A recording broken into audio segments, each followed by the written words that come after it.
Yes, my plant is dead. No, I don't want to talk about it. R.I.P. that. Hey. Hi, I'm Sade. Welcome back to my channel where I talk about lifestyle, finance, and financial careers. I've been doing a couple serious videos recently, and I've been having a lot of fun on TikTok, just basically posting, and I wanted to do something similar here to talk about how I left or why I left finance. For those of you who don't know who I am, that's perfectly legitimate because most people don't, but I interned at Goldman Sachs in HCM or HR, and then after graduating from Yale in 2019, I took a full-time job on a private wealth desk, ended up sitting on their partners coverage team, so I worked really closely with a lot of senior leaders, and I left largely due to racism. And moved to an alts firm in California, which I have just quit largely due to a lot of the same systemic issues. Yeah. I know these videos are kind of 2019, 2020, but I am new to the platform, so I'm giving myself the grace to make a video that I think is going to be fun. So today I'm going to be ranking finance stereotypes in a tiers list. So basically what I've done today is I've made a couple tiers and I've got some finance stereotypes or things that have happened to me in finance, and I'm going to rank them on a scale from best to worst. So here are the tiers that we are ranking things into. Our best category is when your 8 p.m. meal allowance hits. That is the best time of the day while working in finance. It's not because you're at the office at 8 p.m., but it is because free food. And so our next tier down is a day without crying. Well, yes, I think that might actually be better than your 8 p.m. meal allowance. One of them just had more frequency and thus brought me more joy on a regular basis. Below that, we have a DJ D-Soul concert. You know, this is kind of average. It is what it is. Don't Stop was a hit, but I don't really want to go to a party during a COVID in the Hamptons, you know? Like, middle of the road. Next, we have your boss calling your cell phone. I didn't specify a time, but usually this happens late at night. This sucks. All right, and our last tier is Chad and Brad take Greenwich. That's self-explanatory. All right, up first, we've got Patagonia vest / the Midtown uniform. This isn't like horrific to me. I actually really like vests. I really like getting to wear more casual wear in the office. So I think this is a pretty solid like DJ D-Soul concert. Nothing exciting, but it is what it is. Up next, we have leaving the office at 3 a.m. That is an immediate Chad and Brad take Greenwich. I hated pulling late nights. I hated unexpected late nights. I have pets. It was just like never something I wanted to do. And also I went to private wealth to not have to do that. And it just ended up being that like the team that I was moved to worked these kind of ridiculous hours. Did not appreciate that, did not come into finance for that. Had I wanted hours like that, I would have just been an investment banker. I also had some really weird car rides home. So for those of you who haven't worked in finance, after a certain time, for me it was 10 p.m., you're allowed to take a free Uber home or a black car, and I used to have a black car line that you would just kind of go out and grab a car. Usually they were like perfectly fine, but I had a couple like really weird experiences. I had one driver who like told me his whole life story, and then we got to my apartment at 2 in the morning and he like was showing me pictures of his family, including his wife's nudes.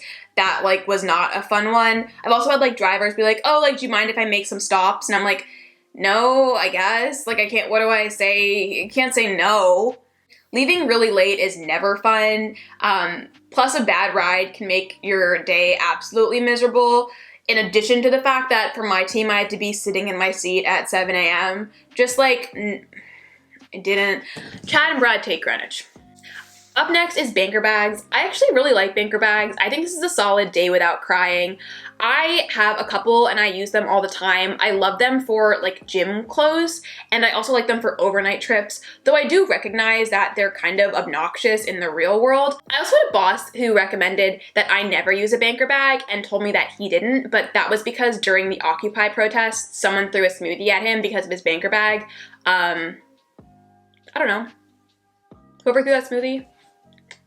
So the next one we have is buying a Rolex with your bonus, and I would put this solidly in your boss calls your cell phone. I don't think there's anything wrong with liking or buying material goods. I just think that some of the people on Wall Street tend to flaunt material goods even if they don't have the capital to have them. And I think this like pressure to buy into this really capitalistic culture is kind of icky to me. I also had a lot of peers who would do things like buy Rolexes with bonuses and also have zero savings. So I just think that's like a harmful cycle that people fall into. Our next one is cocaine. This also falls into your boss calling your cell phone. It's definitely not like the worst of all things you could do, but I don't think it can get any higher than that one. I feel like I have a lot of qualms with the way like stimulants are used in like high achieving spaces and how casual it is. Like people that yield a lot of hard drugs. I've seen someone do hard drugs at like 10 a.m. in a bathroom morning and you're like, why?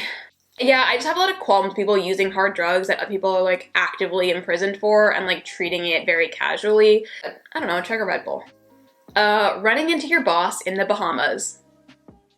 I feel like this could go either way. Originally, I feel like you would probably want to put this in like a DJ Diesel concert. Like it could be cool. It could be cool if you were able to like get your distance, but also like say hi and like get some networking points. If your boss then goes on to like very, very publicly to the world subtweet you, I would then bump that immediately down to Brad and Chad take Greenwich. I'm so sorry if you were that analyst. Next is making friends in finance, and I think that that is your 8 p.m. meal allowance, maybe even like your midnight meal allowance when you've been there for 4 more hours so you get to spend $50 instead of 25. Some of my best friends in the world and some of the people I like love and respect and trust like so much are people that I've met in finance. I know a lot of them watch my videos, so like if you're here and we're finance friends, like I love you so much. I think a lot of that is actually probably due to like full-blown trauma bonding, but crying in a staircase with someone will really solidify your friendship real fast.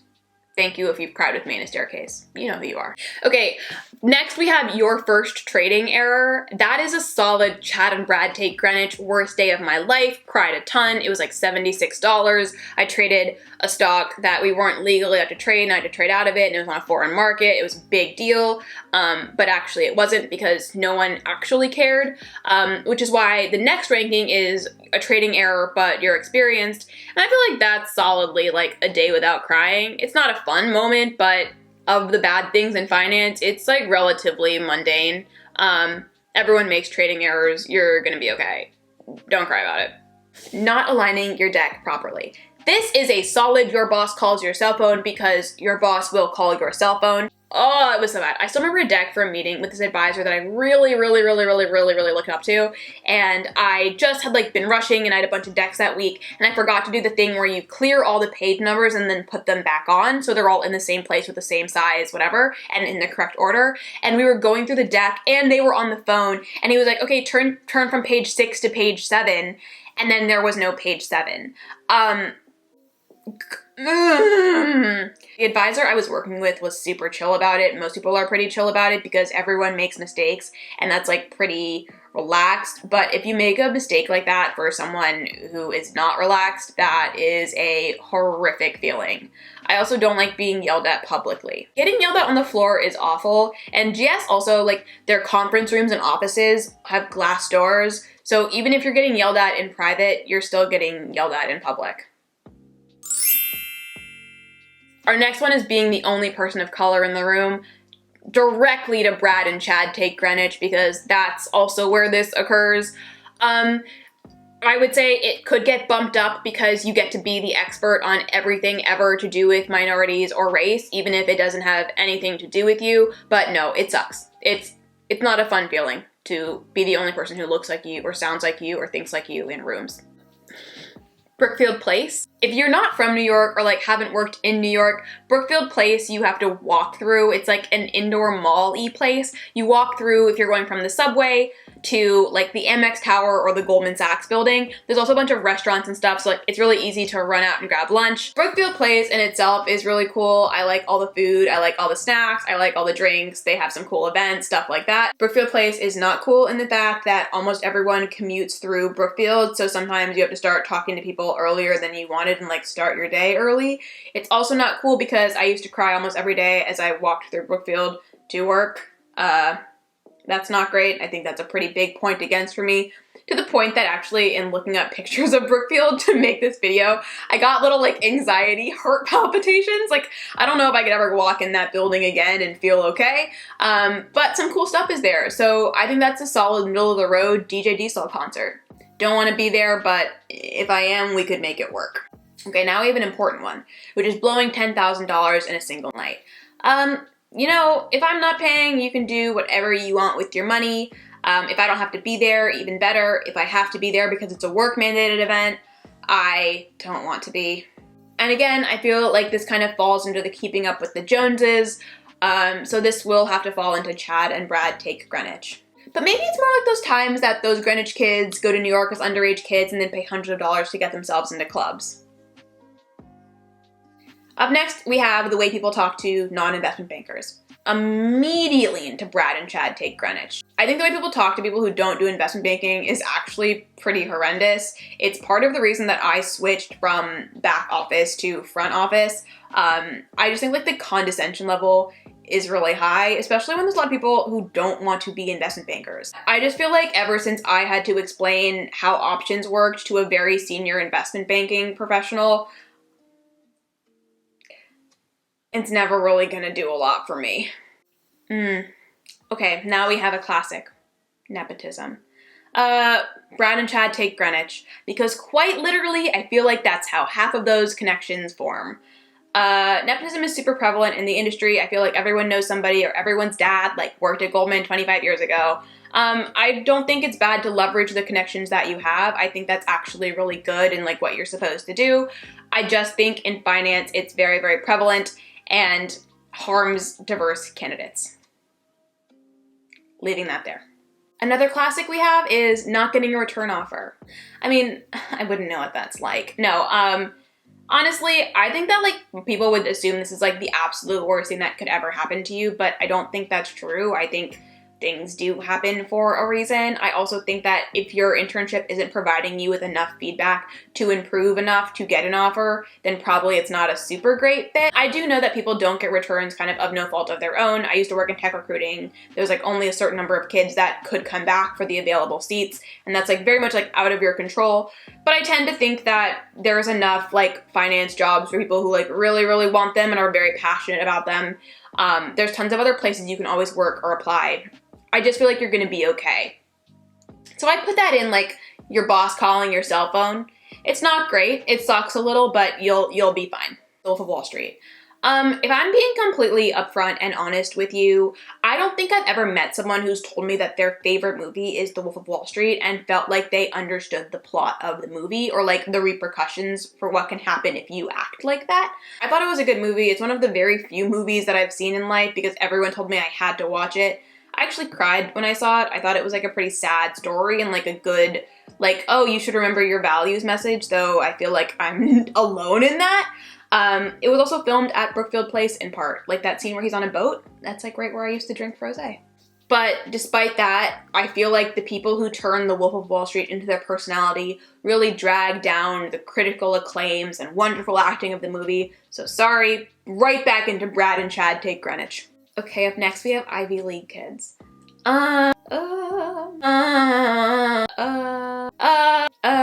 In the context of finance, I feel like that has to fall into a classic your boss calls your cell phone.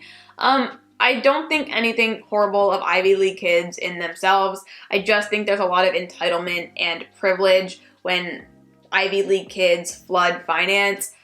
I just think the like love of the Ivy League in some of these spaces makes me feel a little icky. All right, we've got please fix thanks.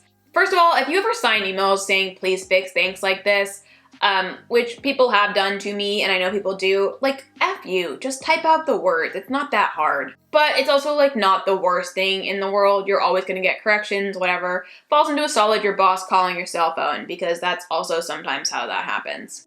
Okay, now we have Excel errors. Yeah, immediate Brad and Chad Take Greenwich. Worst feeling ever to like get all your work done and be like, ugh, and it doesn't work. It just sucks. It's the worst. I never did a ton of modeling. That's not like what private wealth does, but I did have to build out a lot of Excel work, and I also did build out a lot of like calculators and stuff like that in Excel. So like stock price trackers and like option spread stuff.